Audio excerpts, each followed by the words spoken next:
So, what does 59% completion of this game look like?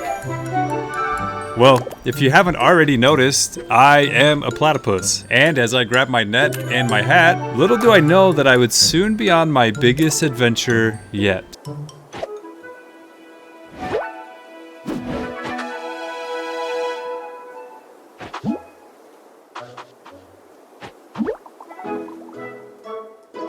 First things first though, we smashed a sandcastle. Take that, sandcastle.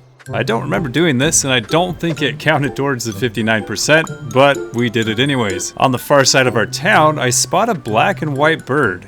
I can sense this bird wants me to follow it. I can't get distracted now. Oh, there's a frog over there. A mole rat then wants to be our friend. From now on, his name will be Rufus. I'll get you one day, Froggy. Further down the trail, we cross paths with the black and white bird again. What are you dancing for? Getting our feet wet through the babbling brook, we can't go further due to a big mound of dirt blocking the path. A quick phone call to Rufus, and that mole rat does what mole rats do best. At the end of the trail, the black and white bird appears to be waiting for us. Here in the woods, all alone with the dangerous animal, we are a bit worried, as the bird hops closer to what obviously is a door in the side of the mountain. Whoa. The bird performs some kind of ancient magic. The mountain rock explodes, revealing an archway that goes deeper into the mountain.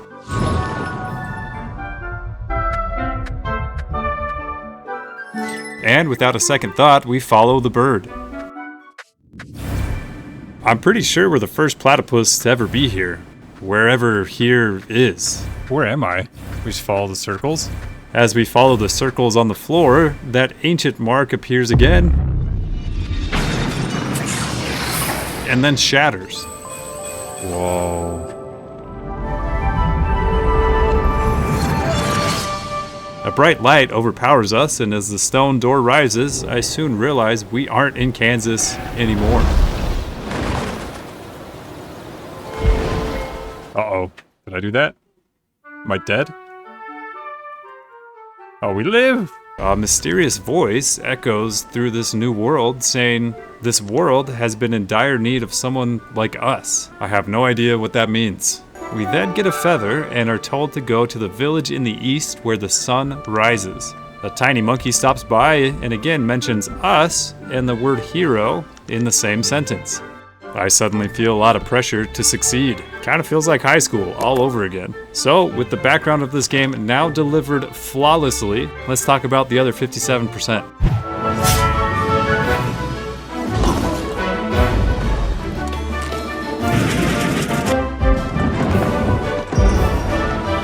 Making our way east, we reach a new area called the jungle. This beetle rewards us with the ability to push heavy boulders out of our way after making our way through this maze. Hey, Mr. Beetle, I did it. Oh, you learned a new skill? Spoiler, if you like beetles and or mazes, there are plenty more to come. Can I move boulders now?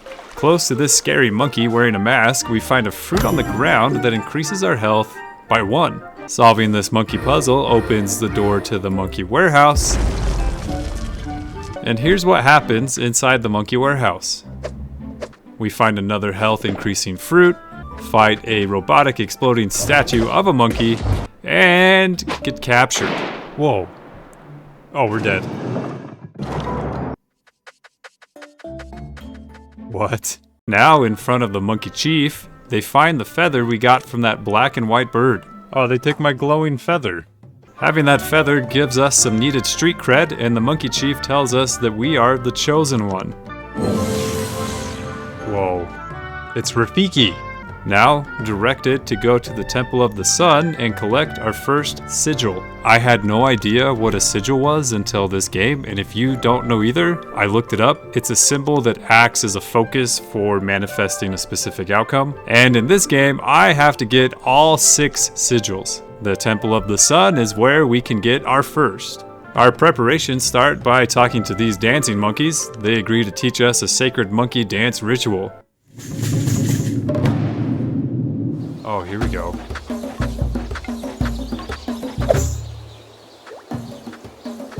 Get it, Ogu, get it. So, now we can heal half our health whenever we dance. We then pick up fruits around the village.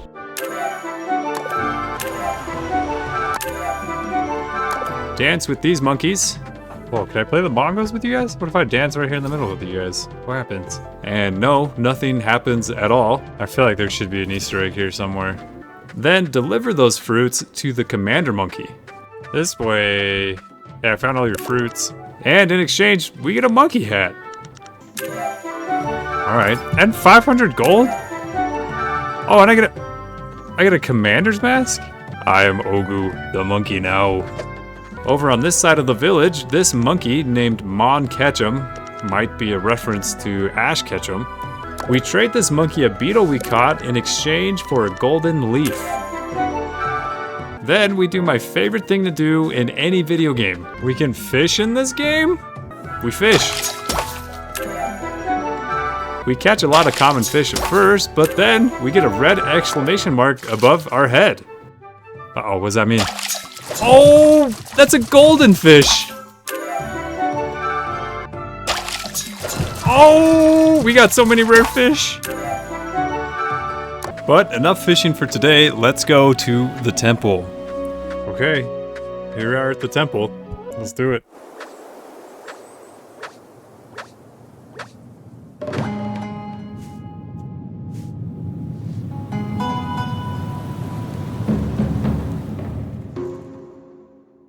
This puzzle here might seem confusing, but you use the scale in the back to figure out the weights of each rock and put them in order from heaviest to lightest.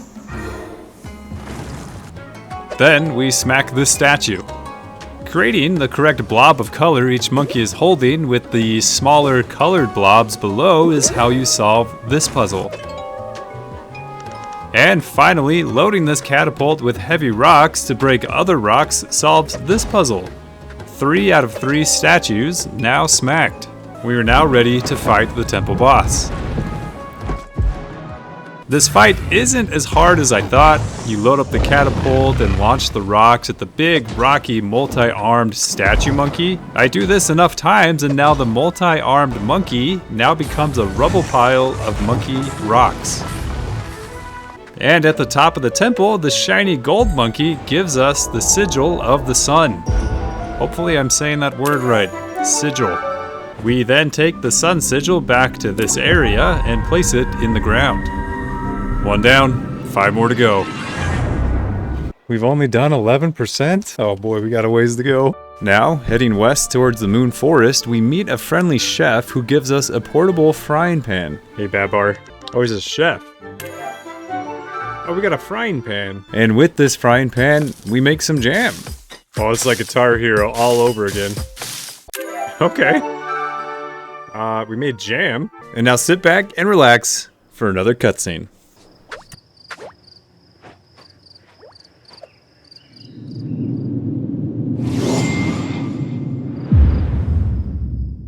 The Moon Forest! We've finally made it! So, let's figure out what we gotta do to go down into the hole with the big scary moth. We call on our monkey friend to smash this boulder and get 600 gold from this treasure chest. Oh, there's so many bad guys.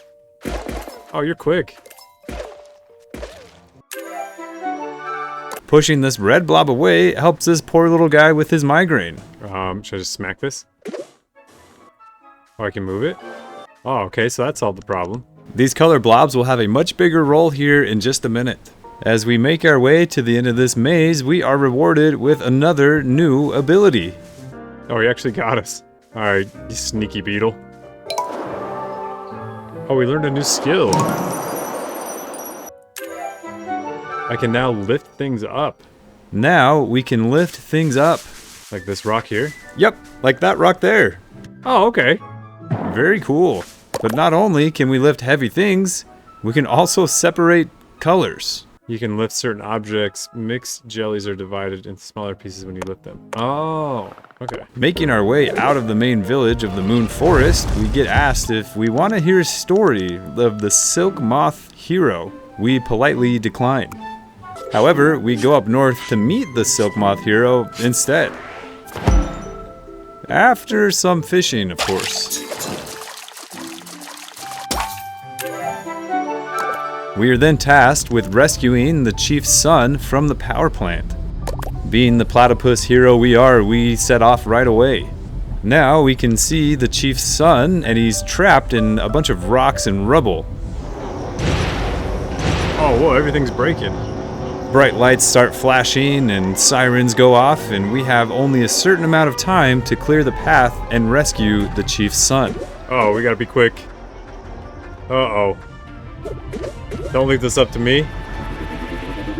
Keeping our cool, we blow up rock after rock after rock and rescue the chief's son. Hey, we gotta save you. Needing to recover from such a stressful situation, we reward ourselves with more fishing. Oh, that's a really cool fish. But this isn't your normal fishing hole. There's a legendary fisherman's hat. We hear rumors of a legendary fishing hat. Bring me 3 jelly trout. 3 jelly trout coming your way, sir. Give me that legendary fishing hat. Later. One more. Oh, there he is! Yes, we did it! And after catching 3 rare fish, we try to get more information out of him. I actually don't know. You don't know? There's a great fishing spot at the cliff north, near the northern storehouse of the jungle. You want me to go back to the jungle? Yeah, it's probably not gonna happen. I'm way too lazy. But turns out this beetle doesn't even have the hat. Come to find out, he knows a friend of a friend back in the jungle kingdom who does. And all it does, though, is make it easier to catch legendary fish, but since we're such a pro gamer, we don't even need the hat. We can catch legendary fish anytime we want. I was blown away at this puzzle. Somehow we solved this puzzle after only a few brute force attempts. Oh, we did it? I'll be honest, I have no idea how we solved that puzzle, but let's go outside. Oh, what are you guys doing? This must be some magical stuff, huh? And our reward was a diamond. A raw mineral? We got a diamond? And we get the miner hat from the chief for rescuing his son. With the new ability to see in the dark, we make our trek down into the depths of the moon forest, closer and closer to the silk moth hero.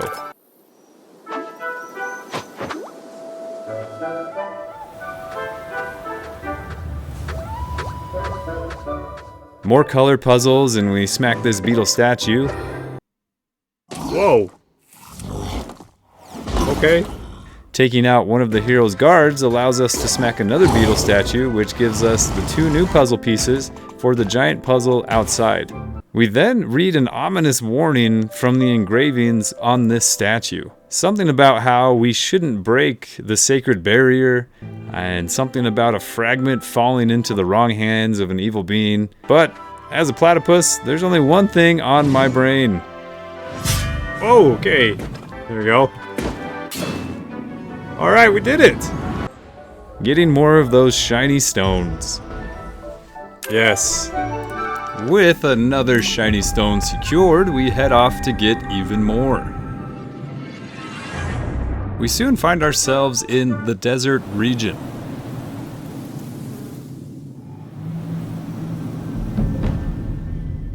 Now, another beetle on a mountain speaks to us, and this beetle gives us the ability to roll.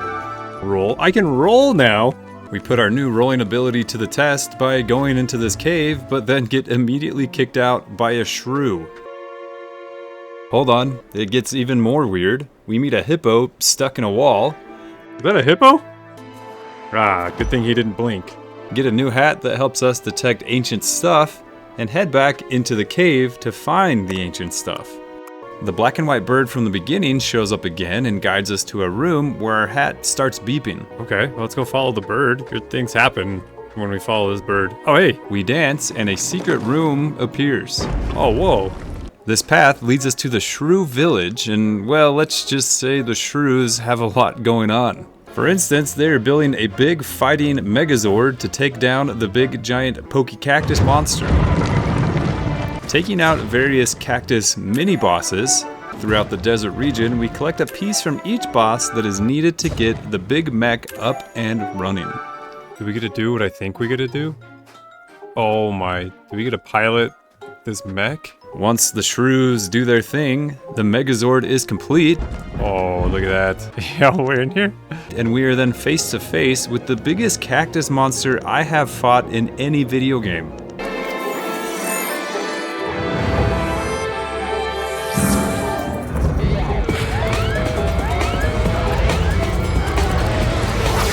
few punches and a bit more lasers, we take down Big Spiky. Now that Big Spiky is out of the picture, the hippo moves out of our way and into the Temple of Fire we go.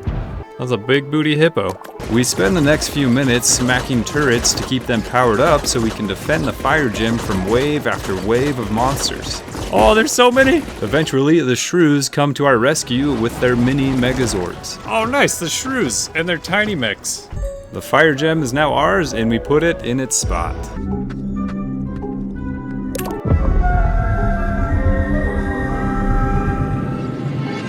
Three down, 3 more to go.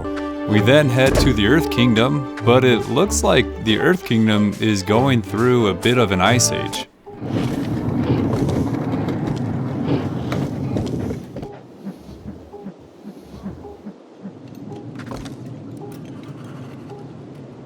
Another beetle, another ability. This time, we get the power to headbutt. We got the Crusher Beetle. You can charge and shoot unrelenting force with a headbutt. So like if we go to this rock right here.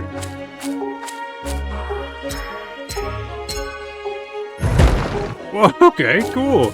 At the main village, we go to Paul's house, who tells us that the snow hasn't stopped for months. Paul goes on to say that there is some shady business going on with this new mayor. Something about materials being gathered from a mine that are not actually being used for what they should be used for. Paul asks for our help to uncover evidence. We head straight to the mines after a quick break at the playground. We headbutt these rocks and learn that the minerals from this mine have the power to control the divine beasts. And you know things are bad when even this foreman starts to wonder why the mayor is collecting these minerals. At this new area, we see a sign that says to stay out. Property of the mayor. I think we are in the right area for our second piece of evidence. Our new headbutt ability also allows us to take on polar bears and sneak through the research facility, which provides us with the blueprint of the device that the mayor is building.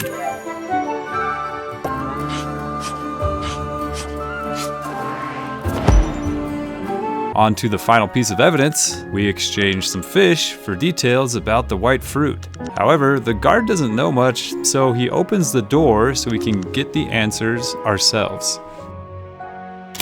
At the top of the mountain, we reach a temple.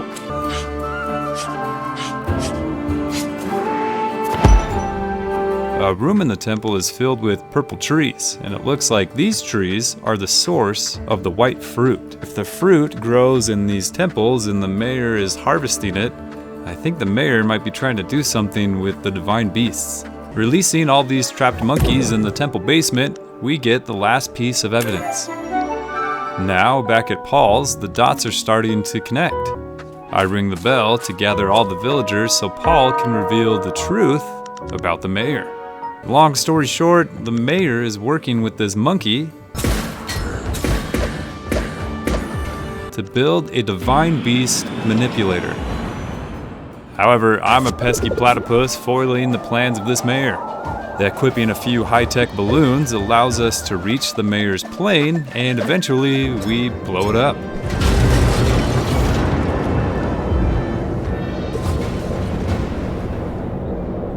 The divine beast appears by some cool cherry blossom trees and gives us the Earth Gem.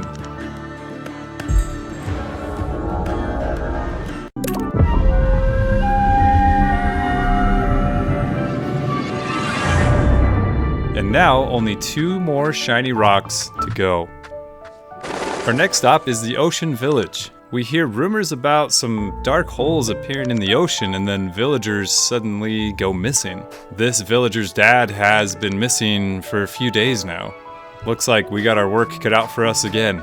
Solving this puzzle gives us the ability to swim. Oh, we can go swim so fast. And in the ocean, being able to swim is a must. With this new ability, we continue solving more and more puzzles, venturing further into the Western Ocean. When I was on night duty at the fish farm, I saw the notorious hole that swallows everything. We find a note from a fisherman that reads, he's seen a giant hole appear out of nowhere. Continuing west, we see for ourselves these dark holes appear out of nowhere and swallow up an entire pirate ship. And you know what they say about pirates? Their favorite letter is the C. As we stand in awe, we too get swallowed up and find ourselves in the undersea temple. Another survivor. Head to the south once you leave the temple. Okay. These puzzles were kind of fun to solve as we have to make the light travel to a certain area by smacking these orbs. I guess these are pearls actually. I should have made a note of that. Eventually, we make our way to the exit. Now as we head south, more and more black holes appear. Oh no! More of these black holes everywhere. Just when I think we're doomed again, Maddie comes to our rescue. Who are you? Maddie? Are you a manatee? Don't worry, I'll help you out.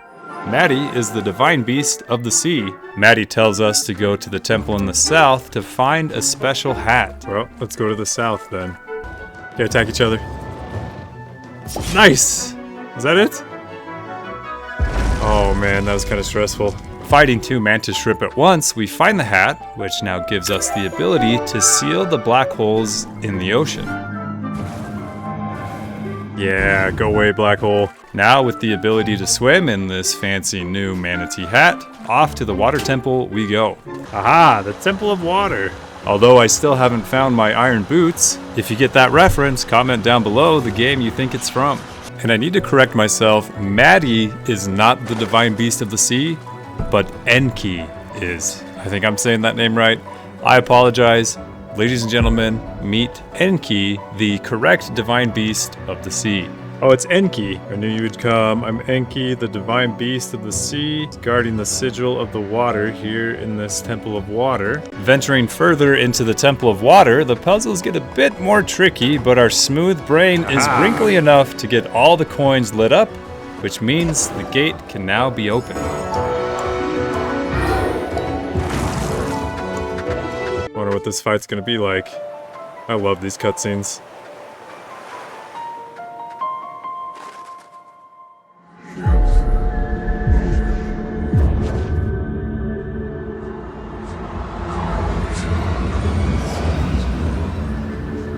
We shoot the floating hand with the eye in the middle enough times and then...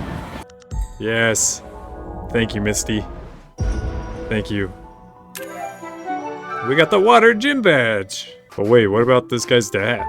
Do I have to go back and do all of that again? And look for his dad? I then have an internal battle with myself. Not necessarily between right and wrong, but if I should go back and find this otter's dad who's been missing for so long. Yeah, no, that ain't gonna happen. Let's go put the water sigil back. But then I realized that this is just a video game, and I have other stuff I gotta go and do. Instead of looking for his dad, let's go ahead and put this right here.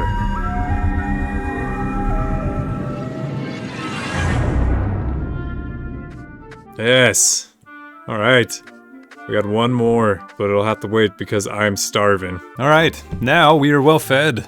Looks like the last gem we need is in the central forest. A bit of exploring leads us to a cave behind a waterfall. Always check behind waterfalls. There's not much inside other than a fire and a chest with 300 gold. I mean, that's 300 more gold than we had before. A frog merchant then asks us to take 10 apples to his brother in a place called the Harbor Town. We take the apples, however, we never go to Harbor Town. We arrive at the Road of Proof, and this is where the end game starts. All the beetles that I have received abilities from are sitting on these rocks. They say that only those who have received their teachings are able to pass. We approach and the beetles open up a secret passage for us.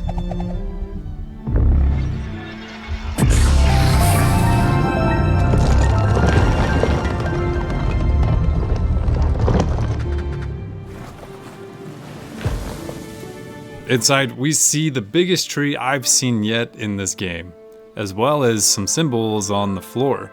The symbols say that we must equip the appropriate attire to summon the divine beasts and perform the ritual. I pull out my fanciest hat, but I guess this is the wrong attire. A few quick searches on the interweb later, we find out that we need to go to a cave. In the cave, we smack these statues that control 3 different panels on the wall.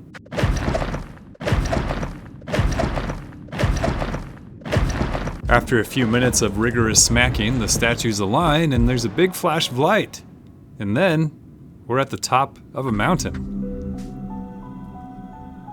We dance in this spot here and a path appears. Summiting the very peak of the mountain, we find the divine beast of the earth, Bat. Bat asks us to defeat the god of evil. I don't know if Bat can see very well because, well, we're a platypus. Returning to the room with the really big tree, we dance on all the pillars with appropriate hat for each of the divine beasts. The divine beasts appear, the seal is now removed.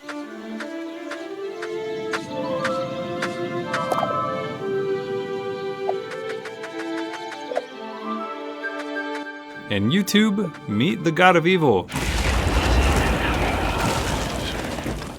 Tao. Turns out, Tao is possessed. I'll be honest, the god of evil lived up to his name. This fight was crazy hard. And then all of a sudden, 2 eyeball hands show up and then a mini sun floats around and shoots fire. One crazy fight, I'll tell you. Crazy, crazy.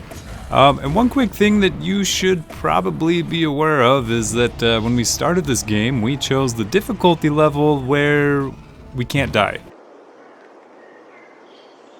So that's why this whole fight I am at 1 HP. So yeah, eventually we take out the possessed? Whoa, I gotta learn to read. Once we take the possessed Tao out, he knocks the feather out of us.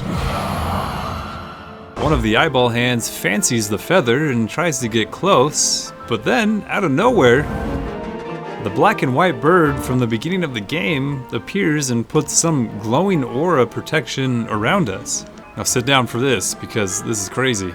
Turns out the bird entered the cave when the sacred barrier broke as the possessed Tao was attempting to steal the sigil. So, during the ritual, the bird was able to absorb some of the god's power. And before I know what's happening, Tao then grabs the bird and eats the bird like it's a chicken sandwich from Chick-fil-A. He didn't even say my pleasure. Tao's digestive system must be working great because in seconds, all of a sudden, Tao, or possessed Tao, now has wings. He breaks through the ceiling and spreads his dark power all over the land.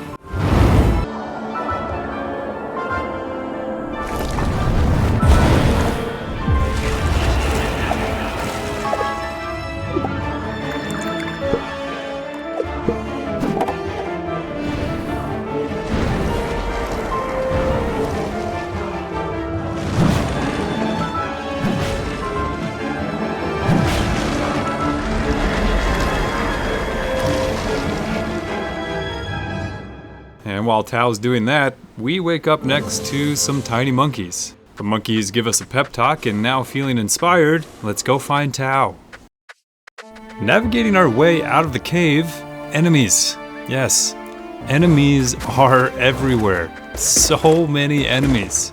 Oh yeah, and on top of that, the cave. The cave is collapsing. All these boulders falling down around us. I wonder how it could get worse. Oh, I know. Enemies.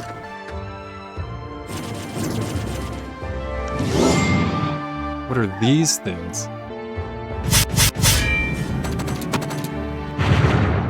The moth and the shrews team up to help keep our path clear.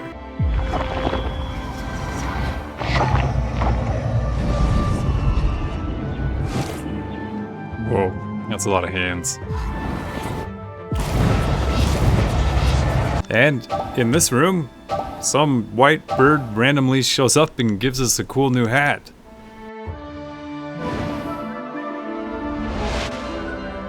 Oh, we got new powers? I mean, thanks for the hat, but maybe there might have been a better time than in a cave that's collapsing and full of enemies, perhaps? Not only does our feathery friend give us a new hat which allows us to teleport, but this bird flies us directly to Tao. Dodging the attacks from the possessed Tao for a specified amount of seconds, we are then teleported to an area of the world with an evil blob. Our trusty butterfly net that's been with us from the beginning helps us fight off the evil.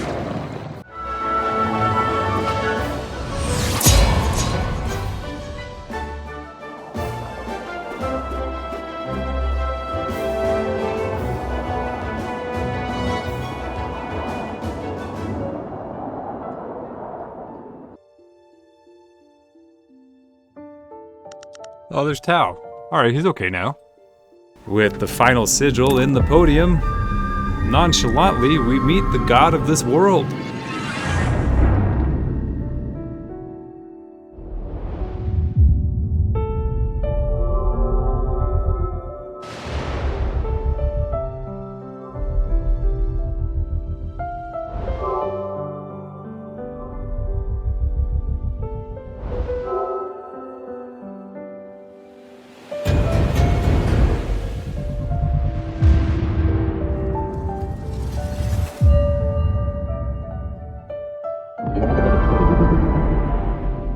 I can't thank you enough for your help in saving this world, although you will forget all the memories of this world. We will remember your achievement forever. If you still have things to do in this world, please take your time.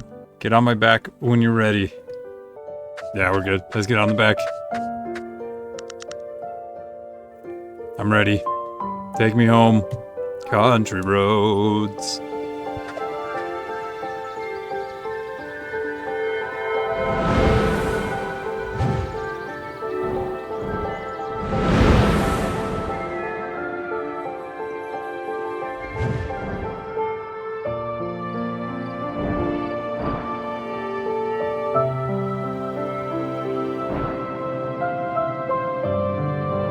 Oh yeah, and I guess this guy did find his dad after all.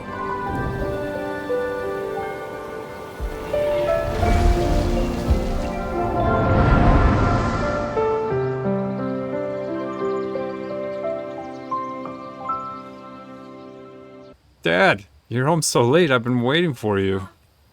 Oh, I have a story for you, Pops.